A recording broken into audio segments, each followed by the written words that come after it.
మనం 26వ తారీఖు జూన్ గోల్కొండ బోనాలతోటి తొలి బోనంతో ప్రారంభమయ్యే కార్యక్రమం మనకు ప్రధానమైనటువంటి 4 వారాలలో వచ్చేది మహిళ అమ్మవారు, లాల్ దర్వాజా, పల్కంపేట్, దాని తర్వాత రంగం సంబంధించిన అన్ని కార్యక్రమాలు మీకు తెలుసు.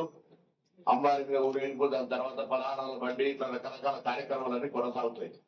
వీటికి సంబంధించి పోయిన సంవత్సరం కూడా ప్రభుత్వం ద్వారా ముఖ్యమంత్రి రేవంత్ రెడ్డి గారి నాయకత్వంలో కొండా సురేఖ గారి చొరవతోటి 20 కోట్ల రూపాయలు కేటాయించడం జరిగింది.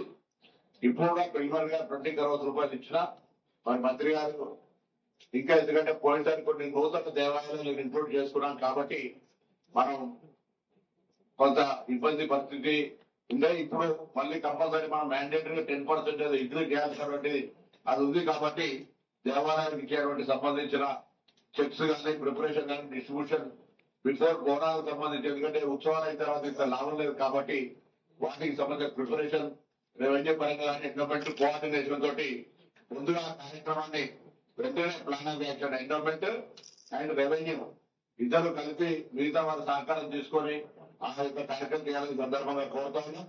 అదేవిధంగా నేను ఇక్కడికి వచ్చిన ప్రతి ఉద్యోగి ఇది ఒక అమ్మవారిని ఆశీర్వదించడం కొరకు దొరుకుతున్నటువంటి అవకాశంగా భావించి బోనాల్లో సేవ చేసేటువంటి అవకాశం, బాధ్యత అనుకోకుండా ఇది డ్యూటీ అనేటువంటి మైండ్ కాకుండా ఒకటి సేవ చేస్తున్నాం అనేటువంటి ఒక ఫీలింగ్ గా సర్వీస్ చేసినట్టయితే తప్పకుండా మరి దీనికి సంబంధించినటువంటి ఒక కార్యక్రమం బాగా శుభంగా జరుగుతుంది.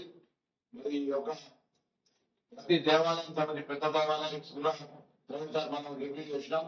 మరి ఈసారి కూడా ప్రిన్సిపల్ సెక్రటరీ గారు పాన్కాల విద్యానికి సంబంధించినటువంటి detail programme, Palkampeta detail programme, అదే లా తర్వాత సింహానికి సంబంధించి కూడా డీటెయిల్ ప్రోగ్రామ్, గోల్కొండ కూడా డీటెయిల్ గా ప్లాన్ కొంత డీటెయిల్ యాక్షన్ ప్లాన్ ఈ సందర్భంగా నేను విజ్ఞప్తి చేస్తాను.